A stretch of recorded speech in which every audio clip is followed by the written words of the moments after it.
Bonjour à tous, c'est Gloria de Polyglotria. Alors, aujourd'hui, on passe à la partie 2 des archétypes de la peur. Cette fois-ci, quelles sont les solutions face à chacune de ces archétypes? Comment, comme le dit Rousse Soukop, mettre de la lumière sur vos peurs afin de mieux les voir, afin de mieux les reconnaître, afin de mieux les combattre et de continuer d'avancer avec elles dans votre vie pour qu'elles ne vous empêchent plus d'avoir accès à l'abondance de votre vie, d'avoir accès à tout ce dont vous méritez.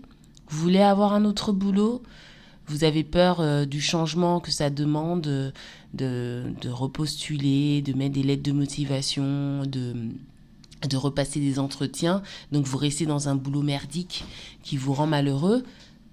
Si vous savez quel est votre archétype, au moins vous êtes capable de dire, bon, ok, je peux procéder étape par étape. Ok, je peux peut-être demander d'abord de l'aide. Ok, peut-être je peux déjà envoyer des CV en parallèle de bosser et dès lors que j'ai une offre intéressante, là, je peux faire une transition. Vous voyez, il y a toujours une solution. Mais c'est juste qu'il faut ce petit ok, il faut l'amorcer. Et donc, c'est parti pour cette partie 2 où là, je vais redécortiquer les 7 archétypes pour vous dire une solution directement. Et j'espère en tout cas qu'avec cette vidéo, peu importe la peur que vous avez ou l'archétype que vous avez en vous de peur, que ça vous permette de bien avancer dans votre vie. Alors c'est parti pour le générique.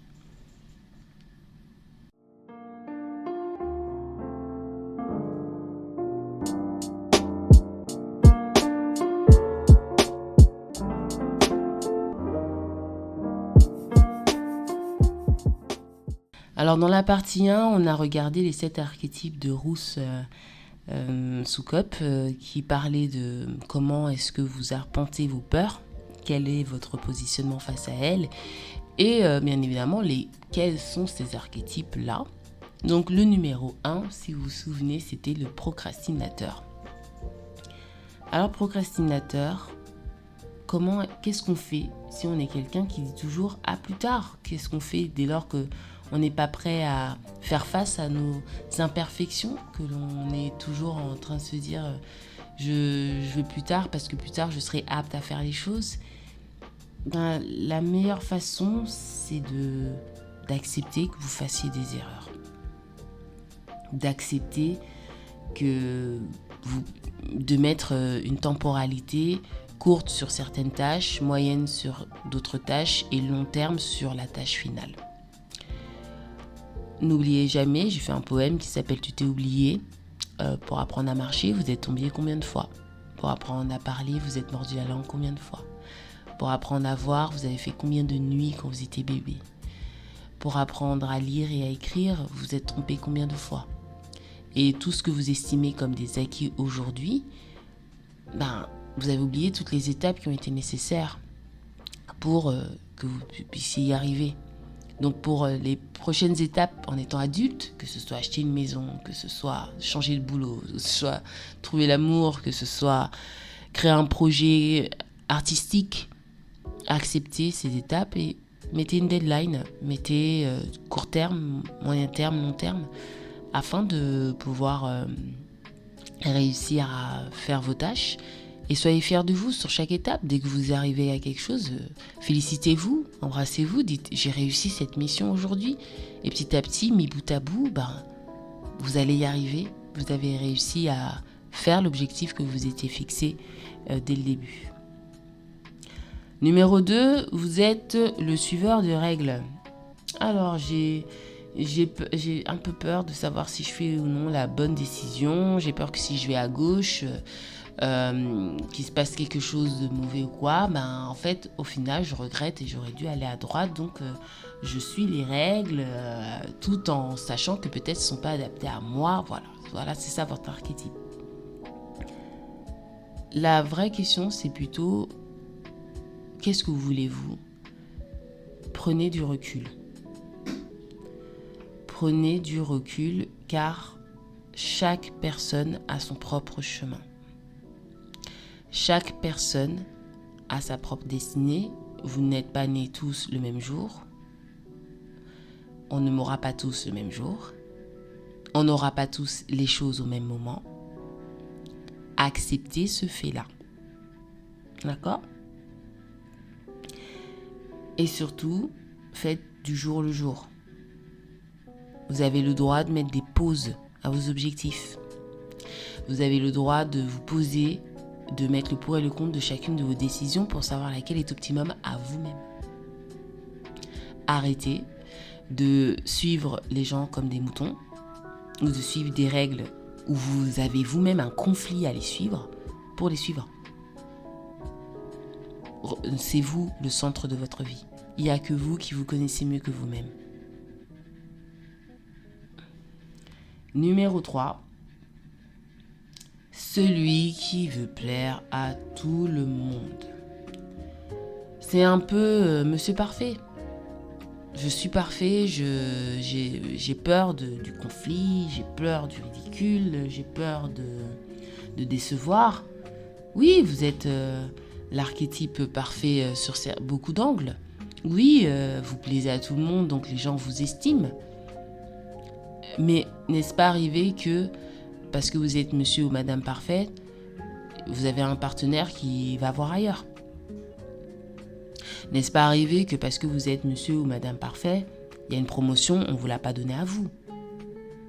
N'est-ce pas arrivé que parce que vous êtes monsieur ou madame parfait, vous avez eu beaucoup de personnes qui n'ont pas hésité à être méchants avec vous parce que vous ne savez pas dire non ? N'est-ce pas à vous, monsieur ou madame parfait, que vous n'avez pas eu des personnes qui ont tiré profit de votre argent et de votre gentillesse ? Donc vous voyez, vouloir plaire à tout le monde, est-ce que vous vous plaisez à vous-même ? Est-ce que quand vous agissez ainsi à toujours vouloir plaire aux autres et à mettre donc le curseur en extérieur, vous n'êtes pas en train de vous trahir vous-même ? Donc la première règle, c'est d'apprendre le mot que tous les bébés apprennent dès qu'ils parlent, c'est non. Mettez vos limites, mettez vos standards.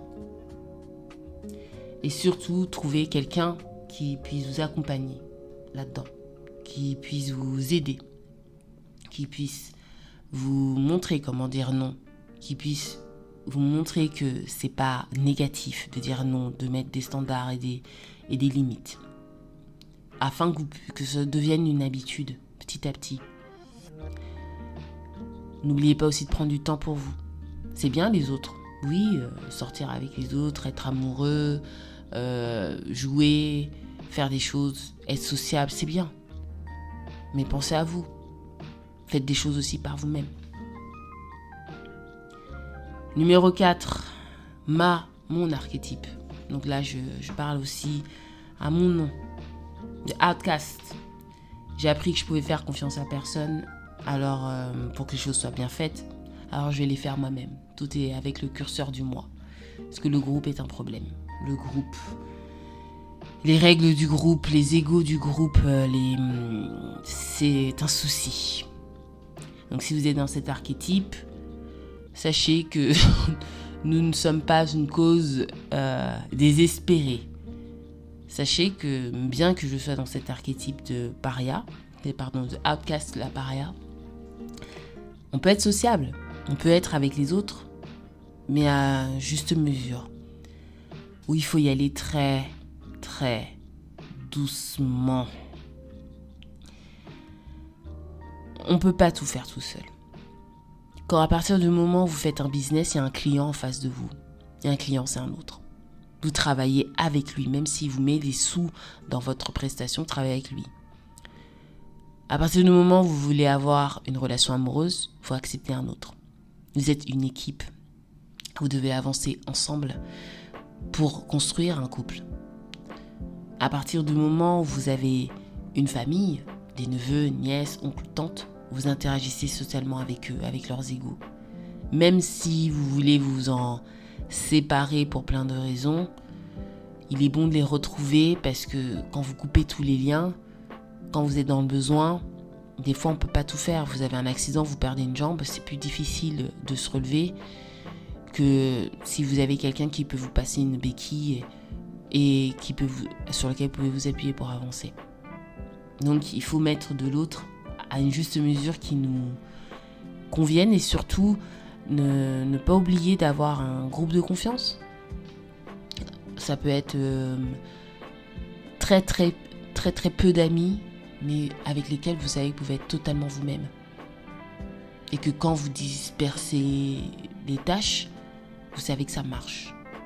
Et c'est petit à petit, en sélectionnant bien les bonnes personnes, que cette peur va se réduire. Elle va pas s'effacer pour tout, mais elle va se réduire et vous permettre de continuer d'être social à votre niveau. Numéro 5. Le douteur. Celui qui doute beaucoup.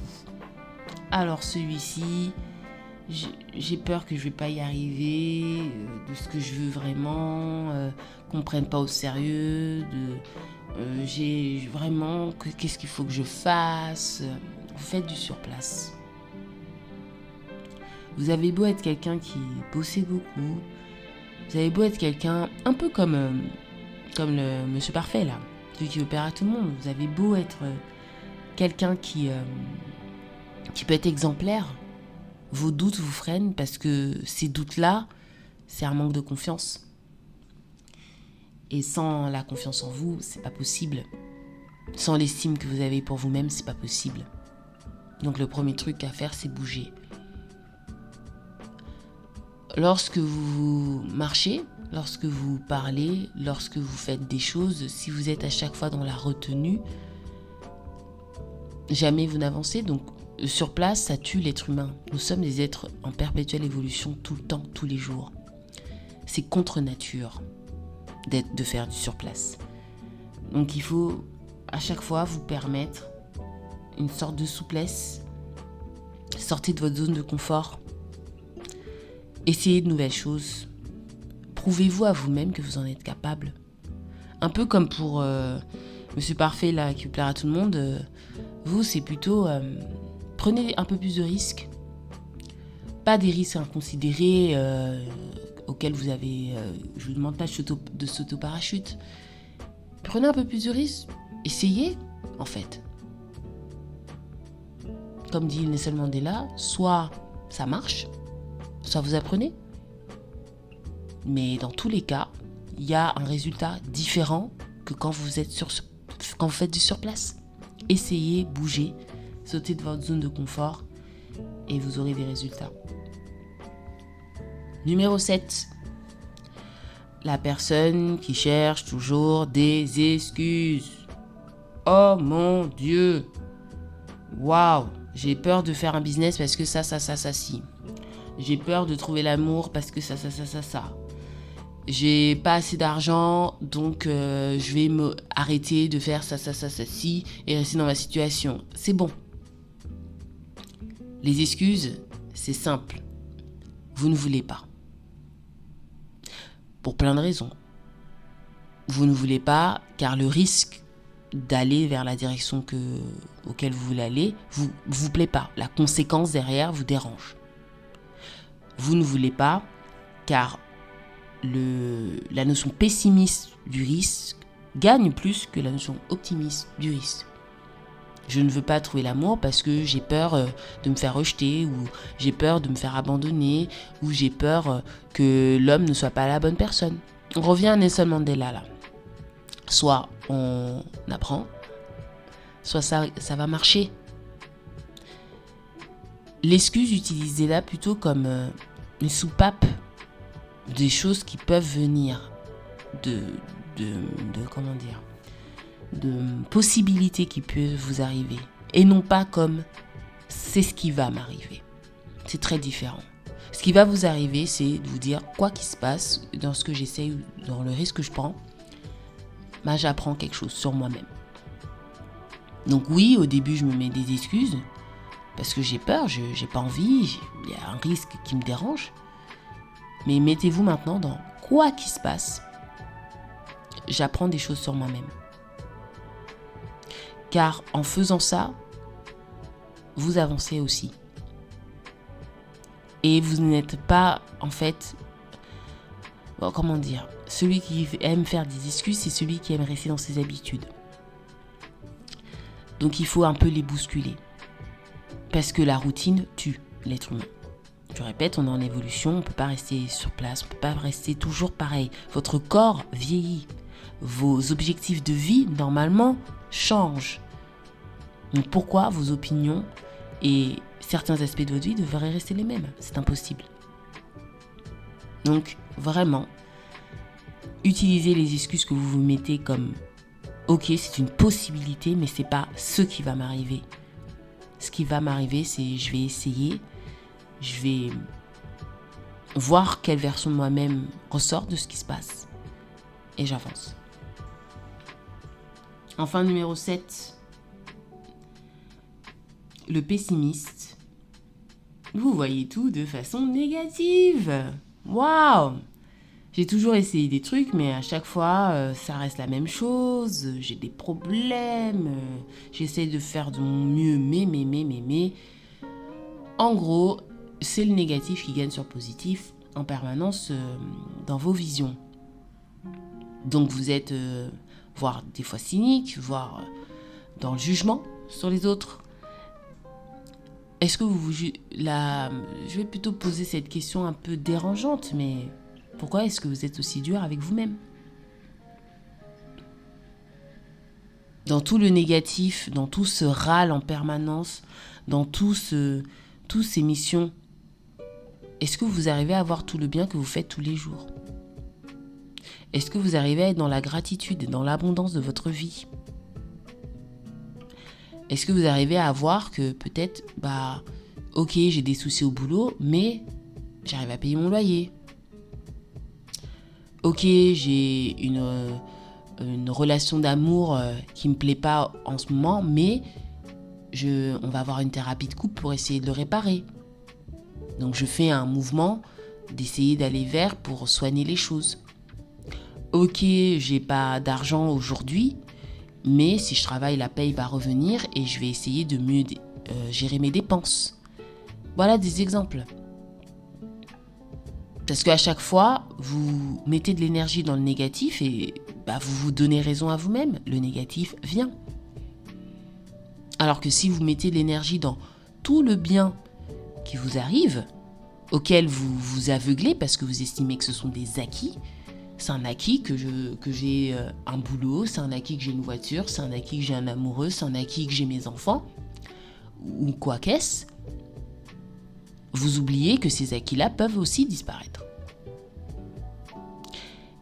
Appuyez-vous sur vos acquis et mettez-vous des missions quotidiennes. Mettez-vous des missions qui vous font du bien. Ça me fait du bien de prendre un bain seul, sans mes enfants, sans ma famille, sans qui que ce soit. Faites-le. Ça me fait du bien de... Peu importe la conséquence. Ok, oui, c'est pas bon pour l'environnement. C'est pas bon. Faites-vous un bain. Ça me fait du bien d'aller acheter mon café au lieu de le faire au bureau pour faire des économies. Parce que acheter ce café en sortant, prenant l'air, respirant, me retrouver avec moi-même et réfléchir, ça me fait du bien. Faites-le. Nourrissez le bien qui est en vous. Aucun être humain n'est totalement mauvais. Voilà pour ces différentes solutions. Il y en a qui viennent de moi, il y en a qui viennent de la source que je vais vous mettre en bas. Je vous recommande aussi fortement d'aller sur le site de Rousse Soucop si vous voulez un accompagnement. Je vous recommande aussi, si ce n'est pas le cas, d'avoir une thérapie, de vous faire suivre par un tierce, que ce soit par les médecines douces, par non-médecines douces. N'hésitez pas aussi à écrire vos peurs. De les voir écrire, ça permet aussi de mieux les regarder, de mieux mettre la lumière dessus, de mieux travailler petit à petit. Et surtout, ce travail-là, ne pensez pas que ça y est, je commence, la fin va venir dans 2 mois. C'est un travail de toute une vie sur lesquels vous devrez jongler pour continuer d'avancer quoi qu'il arrive. Mais commencez-le, très honnêtement. Commencez à vous faire du bien, c'est important. Car on se fait beaucoup de mal, par nous-mêmes on se fait du mal au nom d'une sorte de perfection qu'on veut atteindre ou d'objectifs que l'on veut atteindre, en oubliant que c'est pas par ce biais-là que ça marche.